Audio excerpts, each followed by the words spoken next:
If you've got a steady stream of passive income or decent savings, and you're dreaming about long-term residency abroad but haven't chosen a destination yet, then this video is for you. We're about to dive deep and explore the 55 most popular passive income residency programs available across the entire globe, all right here. First, let's nail down a definition. What is passive income?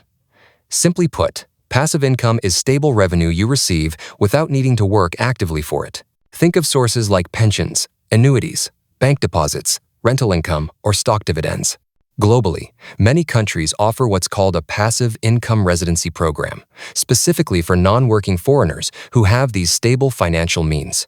It's a straightforward exchange. You provide proof of your solid income, savings, or assets to the local government, and in return, they grant you a long-term residence permit. So, how much passive income is generally required to apply for one of these residency programs? After analyzing 55 passive income residency options across 41 different countries, here's what we discovered looking ahead to the end of 2025. 6 programs require the applicant's monthly income to be no more than $1,000 USD. The majority of programs, specifically 28 out of the 55 we reviewed, set their income requirements between $1,000 and $2,000 per month. 8 programs have a monthly income threshold in the $2,000 to $3,000 range.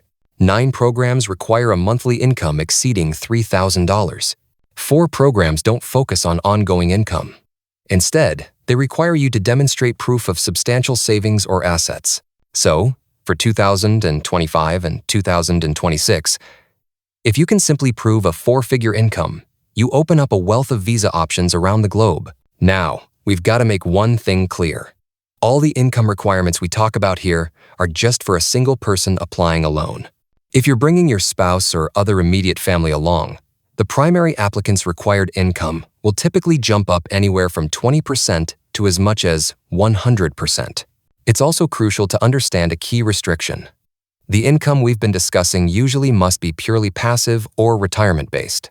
Retirement visa is one of the most popular types of passive income residency programs, and they are, as the name suggests, primarily aimed at retirees.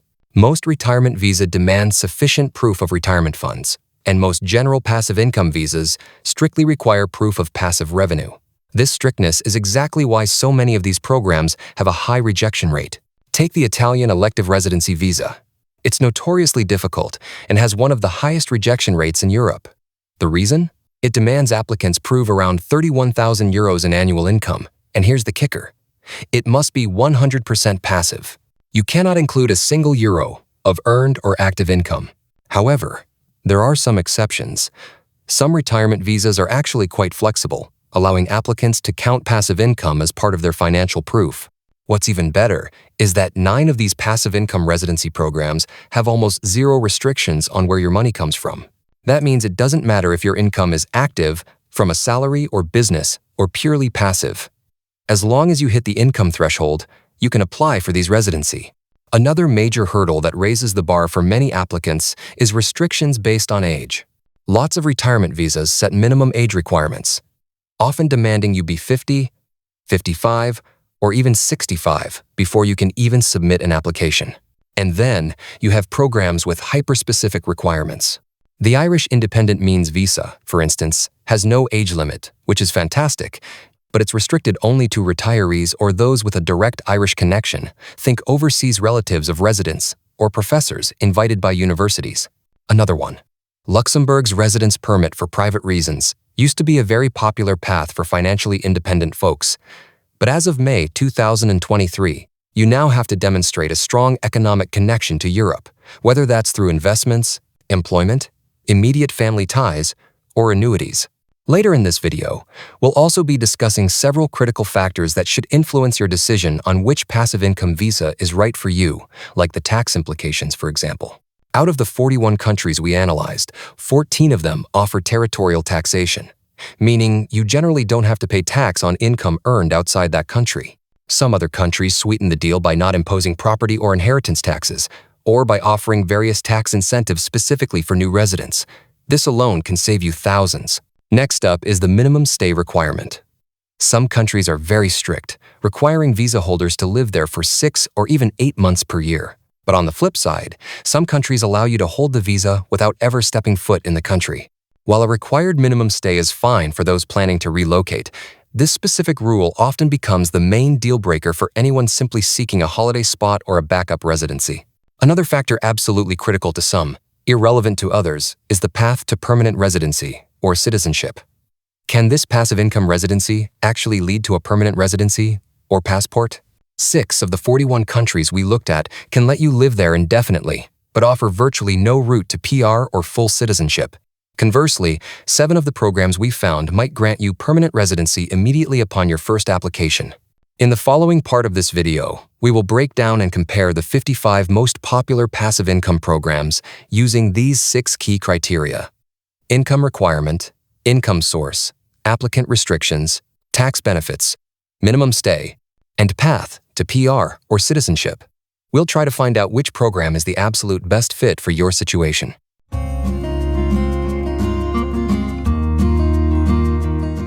The program with the lowest published income requirement in Europe is the Bulgarian Retirement Visa.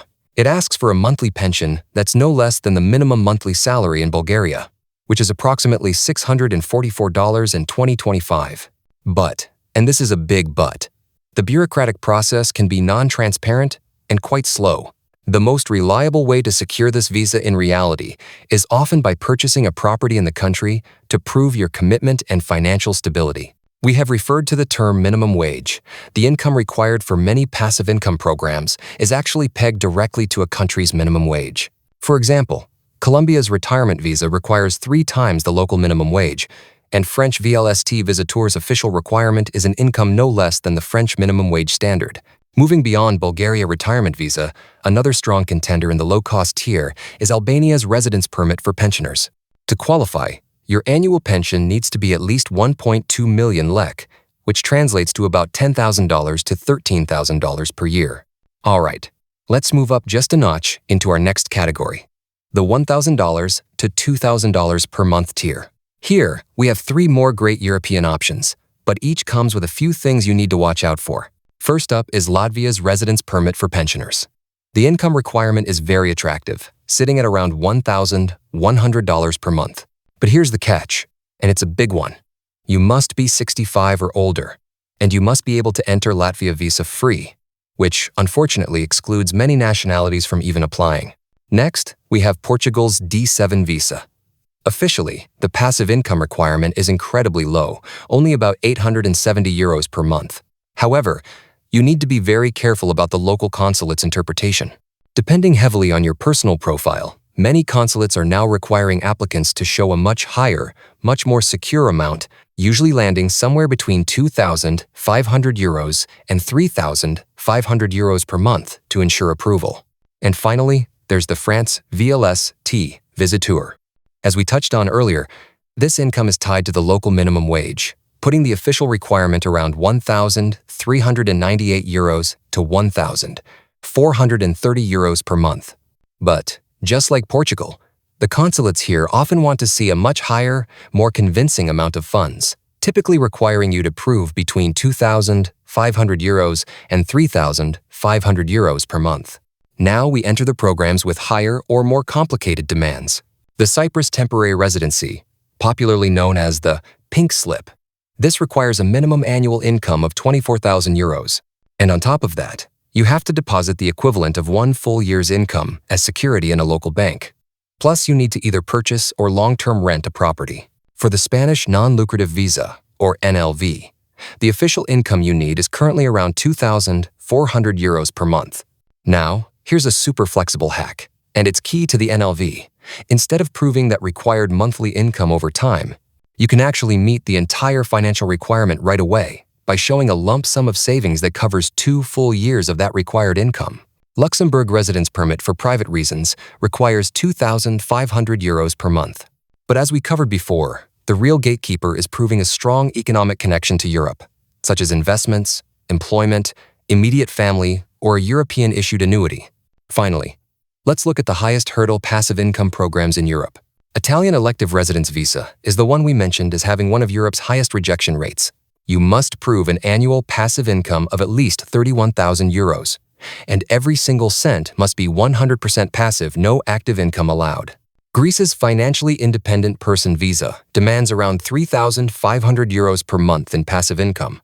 Or you can opt for the savings route by depositing a lump sum representing 2 years of total income, a cool 126,000 euros directly into a Greek bank. Irish stamp zero permission for person of independent means has 2 very high hurdles. An annual passive income of at least 50,000 euros, and you must be a retiree or have a direct Irish connection, like relatives of residents or a visiting professor. Now, we come to the Malta Retirement Program. This one is tricky because it doesn't officially state a minimum income requirement. It looks affordable on paper, but beware of the high implicit cost. To qualify, you must either buy or rent property in Malta, and you must pay a non-negotiable minimum annual tax of 7,500 euros. When you factor in that guaranteed tax bill every year, it makes the effective financial requirement, the real income you need, quite substantial. Passive income residency programs in Latin America generally split into 2 types: the pensionado visa, what we commonly call the retirement visa, and the rentista visa, the general passive income visa. The region's lowest requirement is the Nicaragua retirement visa, which you can apply for with a monthly income of just $600. There are 3 other programs sit below the $1,000 mark. The Peru retirement visa requires a $1,000 monthly pension income and offers the huge benefit of being a permanent residency visa from the start. The Costa Rica and Panama retirement visas both require $1,000 per month. But here's a pro tip. If you buy a property in Panama valued over $100,000, your income requirement drops to just $750. Most Latin American programs are clustered right at the $1,000 to $2,000 per month tier. Nicaragua's rentista visa asks for $1,250 per month. The Colombia retirement visa is extremely competitive, coming in between $1,000 and $1,100. Moving down the continent, Chile's retirement and rentista visas both hover around $1,500. In Central America, El Salvador's retirement visa is $1,095, while the rentista is slightly higher at $1,460. Guatemala is easy to remember, with both retirement and rentista visas asking for a flat $1,250 per month. Argentina offers a flexible range, with both visas requiring between $1,400 and $2,000. Ecuador is another solid choice, where both visas require around $1,410. Here's one to highlight: Uruguay. If you can prove a monthly income of just $1,500, you become eligible to apply for permanent residency directly. That's a huge benefit. Honduras and the Dominican Republic's retirement visas both require $1,500. Brazil retirement, Belize QRP program, and the Dominican Republic's rentista visa all require a flat $2,000 per month. 7 programs are above the $2,000 mark. Costa Rica's rentista visa requires $2,500 per month. Here's a great loophole. You can bypass this income requirement entirely by depositing a lump sum of $60,000 in a local bank.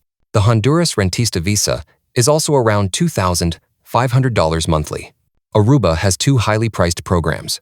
The retiree residency permit demands about $27,778 annually, and the interest earner residence permit is a whopping $55,556 annually. Colombia's rentista visa requires between $3,300 and $3,600 per month. Mexico's residence permit for economic solvency is the region's most expensive visa. For temporary residency, you need $4,100 monthly, and for permanent residency, it jumps to $7,300 per month. That is why most people opt to prove their financial stability through assets instead. $75,000 in an account for temporary residency, or $300,000 for permanent residency.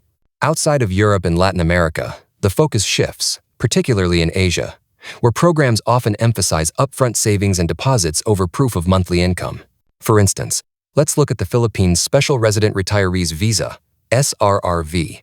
If you have a pension of $800 per month, you only need to deposit $10,000 in a local bank to apply for this visa. Even if you do not have a pension, you can still obtain the SRRV by making a deposit of just $20,000. Thailand offers 2 tracks: The common OA visa requires either a local bank deposit of 800,000 Thai baht, about $22,000, or a monthly income over $1,800. The premium OX visa, for select Western countries, requires a higher 3 million baht deposit but grants a fantastic 10-year long-term visa. Moving on to Indonesia, the standard retirement visa requires applicants to be 55 or older and prove a monthly income of at least $1,500. However, the government recently introduced the Silver Hair Visa, a fantastic, newer option. This one is for those 60 and over, and while it requires meeting higher financial thresholds, it grants you a 5-year stay permit right up front. Malaysia My Second Home Program, or MM2H, is quite a niche program, historically attracting a lot of East Asian clients. It's definitely for the high net worth individual, as it requires a significant local investment. You're looking at a substantial deposit anywhere from $150,000 up to $1 million. Plus, you must purchase property. In exchange for that high financial commitment, you secure a long-term residency permit, valid for 10 to 20 years. Cambodia retirement visa was once the world's easiest you could get it, with virtually no proof. However, starting December 2024, the official requirement is now proof of income between $1,000 and $1,500 per month. Sri Lanka Dream Home Program is a lesser-known but accessible option. It requires a $15,000 deposit in Sri Lanka and a monthly transfer of $1,500 to secure residency. Dubai Retirement Visa is the highest hurdle program in Asia. You must be at least 55, and your monthly income must hit $4,100, or you must deposit $275,000 in a UAE bank. As one of the most popular countries in Africa, Mauritius offers a retirement visa called the Residence Permit for Retired Non-Citizens. This program requires applicants to demonstrate a minimum monthly income of at least $2,000, and it provides numerous tax benefits. South Africa Retirement Visa requires about 37,000 Rand, or $2,000 to $2,100 per month. Beyond the retirement visa, South Africa also offers a permanent residence program known as the 27 Farids Visa. The unique feature of this program is that it does not require you to provide proof of income or savings. Instead, you are eligible to apply if your net worth can be demonstrated to be no less than 12 million Rand, approximately $650,000, and you commit to a once-off donation of 120,000 Rand, approximately $6,500, upon receiving permanent residency. Now, let's switch gears and talk about 2 passive income visas in the Pacific that almost nobody knows about. First, the Fiji Residence Permit on Assured Income. For this one, you basically need to move $44,000 into the country, either by putting it in a local bank or buying property. Hit that capital threshold, and you're good to go. Then there's the Vanuatu Self-Funded Resident Visa. This asks for a minimum of $2,000 in passive income every month. Honestly, though, this specific visa isn't nearly as cost-effective as just buying Vanuatu citizenship or permanent residency outright, which is why you barely hear anyone talking about it.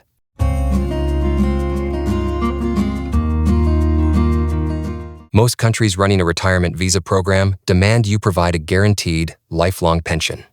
Likewise, most general passive income visas insist that your funds must be passive. However, we found 9 countries that are far more flexible, placing almost 0 restrictions on the source of your income, as long as it originates outside their country. This includes Cambodia, Sri Lanka, Thailand, Dubai, Vanuatu, Mauritius, Cyprus, Mexico, and Uruguay. For these golden ticket programs, you can use passive income, investment returns, or even remote work income to meet the requirements. Then you have countries with mixed rules, like the Brazil and Costa Rica retirement visas. While passive income, like dividends or rental income, can sometimes be used to supplement the requirement, the primary source must be a verifiable pension.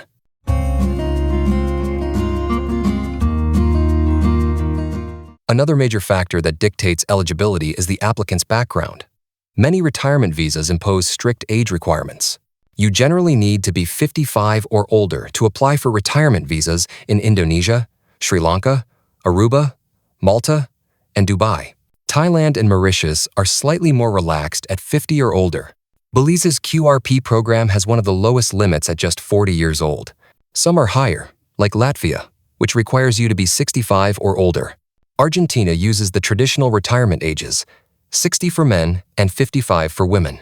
There are also a number of countries, such as Albania, Cambodia, Sri Lanka, Nicaragua, Vanuatu, and Fiji, that have officially published age restrictions for their visa applications. However, in actual practice, these age limits are often not strictly enforced. In contrast, the Philippines' SRRV program strictly adheres to different deposit requirements based on the applicant's age. Beyond age, nationality, and source of funds can also be a roadblock. In Thailand, the premium, long-term OX visa is only available to nationals from a select list of countries.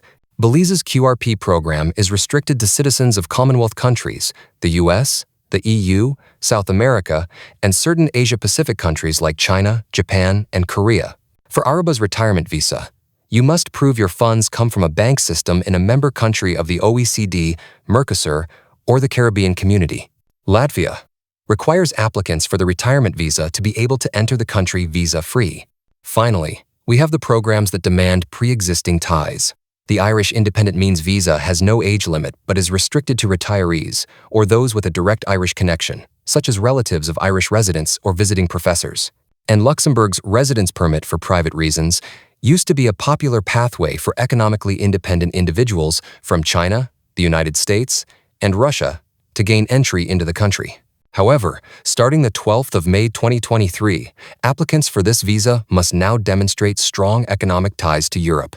This can include factors such as making an investment in Europe, having employment there, possessing immediate family members in the EU, or receiving an annuity issued by a European institution, among others.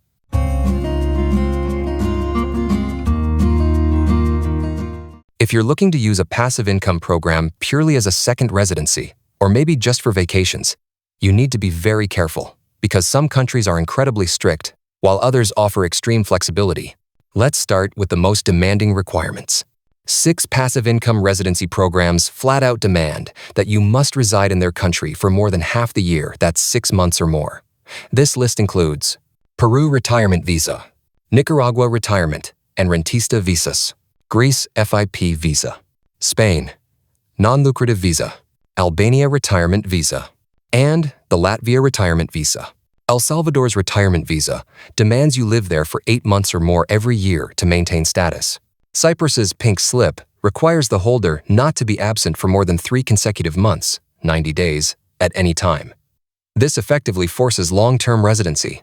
The Irish Independent Means Visa doesn't have a strict 183-day rule, but if you leave for more than 6 continuous months, you will face major issues during renewal. Portugal's D7 visa is complex. In the initial 2-year validity, you must be present for at least 16 months total, and not be absent for more than 6 consecutive months. The following 3-year period is 28 months total, with the same 6-month absence limit. The Malta Retirement Program requires you to reside in Malta for at least 90 days per calendar year, averaged over 5 years. Crucially, you cannot reside in any other single country for more than 183 days a year, making Malta your tax home. Malaysia's MM2H program, if you are under 50, requires 90 days of annual residency. Bulgaria, Argentina, Italy, and Colombia generally require that you must not be absent for a continuous period of more than 6 months at any point. If flexibility is your priority, look to Latin America and a few other select nations. Belize's QRP program is incredibly generous, requiring only a minimum of 30 consecutive days of residency annually. The requirement for Costa Rica's retirement visa is almost symbolic. You only need to spend 1 day in the country every year. For even greater flexibility, consider the Panama Permanent Residency and the Paraguay Temporary Residency Programs. These are highly favored because they only require you to enter the country once every 2 years to maintain your status. Brazil's retirement visa requires you not to continuously leave the country without reason for more than 2 years. Guatemala is also very lenient for permanent residency, asking you not to be absent for more than 1 continuous year. Finally, while many programs technically let you hold the visa without living there, most passive income visas, especially those in Latin America, are renewed annually. This means that to complete the paperwork and maintain your status, you'll still have to make at least 1 trip to the local immigration office every year.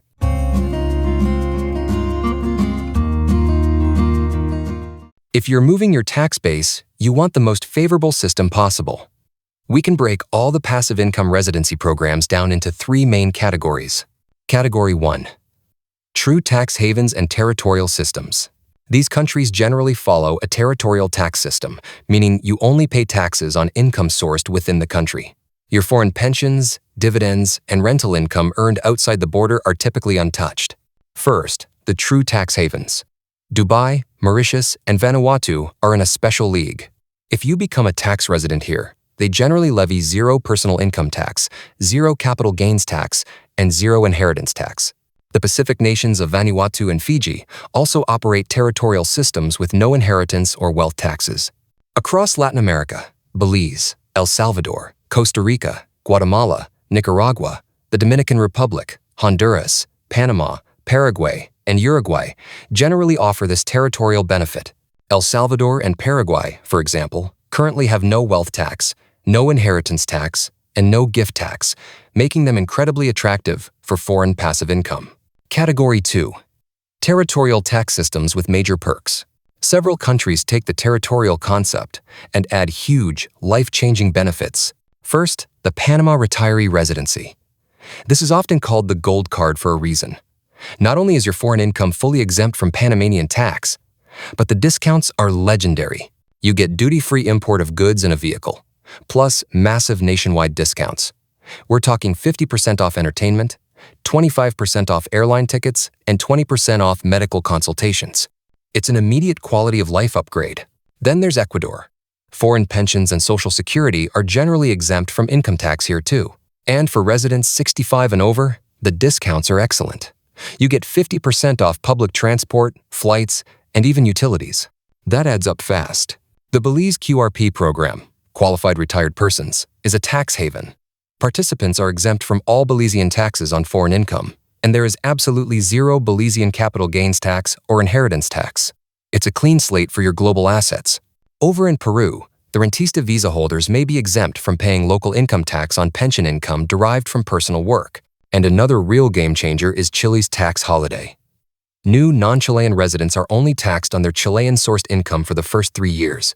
That means all of your foreign income is completely tax-free for that period.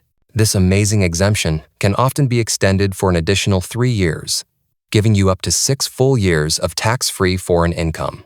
We also see favorable tax treatment in Colombia.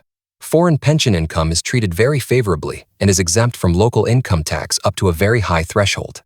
Argentina also gives a nod to retirees. Foreign pension and Social Security payments are generally not subject to Argentine income tax. The main caveat there is that they do have a progressive wealth tax on worldwide assets, so keep that in mind. And finally, don't overlook Uruguay's tax holiday. New tax residents here have a great choice. You can either take an 11-year tax holiday on foreign-sourced interest and dividends, or you can opt for a permanent, reduced 7% flat tax on those same sources from day one. Category 3. European Special Tax Regimes. Europe doesn't offer territorial tax, but several countries provide incredibly powerful incentives for new passive income residents. If you haven't been a Greek tax resident for 5 of the last 6 years, you can choose a special regime where you pay a flat tax rate of just 7% on all foreign-sourced income for up to 15 consecutive years. This is a massive break from the standard progressive rate, which can hit 44%. Retirees moving to specific regions in southern Italy can opt for a special regime that taxes all foreign-sourced passive income at a beneficial 7% flat rate for up to 10 years. High net worth individuals also have an option to pay a flat €100,000 yearly tax on all foreign income for up to 15 years. If you qualify as non-domiciled in Cyprus, which most foreign retirees are, you get a 0% tax rate on passive income like dividends and interest worldwide for 17 years. Foreign pension income over a small threshold is taxed at a beneficial flat rate of 5%. In Malta, foreign income is taxed at a flat 15% only if it is remitted into this country. Any foreign-sourced income or capital gains you leave offshore is tax-free. Just remember, the trade-off here is the €7,500 minimum annual tax payment for the Malta retirement program. In Ireland, if you are tax resident but non-domiciled, you are only taxed on Irish, sourced income, and foreign income that is brought into Ireland. Bulgaria applies a flat 10% tax rate on all personal income, which is the lowest in the entire EU. Other European countries, like Portugal, Spain, France, and Latvia, operate on standard worldwide progressive tax systems. This means your total income, wherever it comes from, is taxed at local progressive rates, which can reach as high as 48% in Portugal, 47% in Spain, and 45% in France.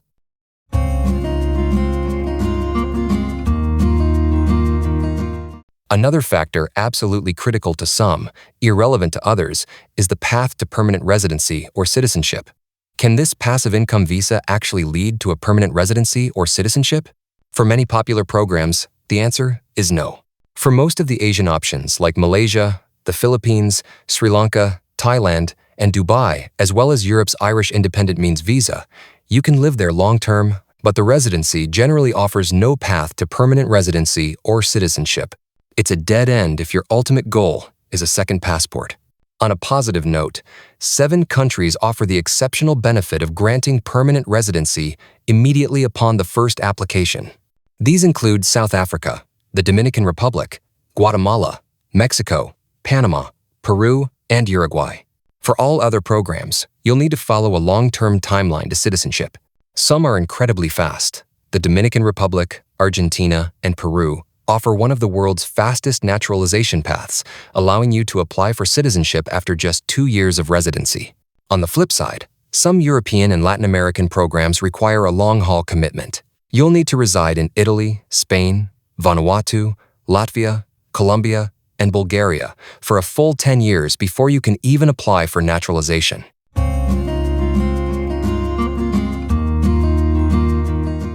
Now, before we wrap this up, remember that if you are a financially independent person with sufficient passive income or savings, the passive income residency is certainly not the only path to a second residency. You can also explore investment visas, which involve depositing money, buying real estate, or investing in stocks in another country to secure a residency permit. And there are specialized tax residency programs. These are very popular in many Atlantic island nations, where you prove a certain level of assets, commit to becoming a tax resident, and pay a fixed, negotiated amount of tax annually in exchange for residency rights. If you want to know more about those other types of visas, or if you like content like this, don't forget to hit that subscribe button. Thanks for watching, and I'll see you next time.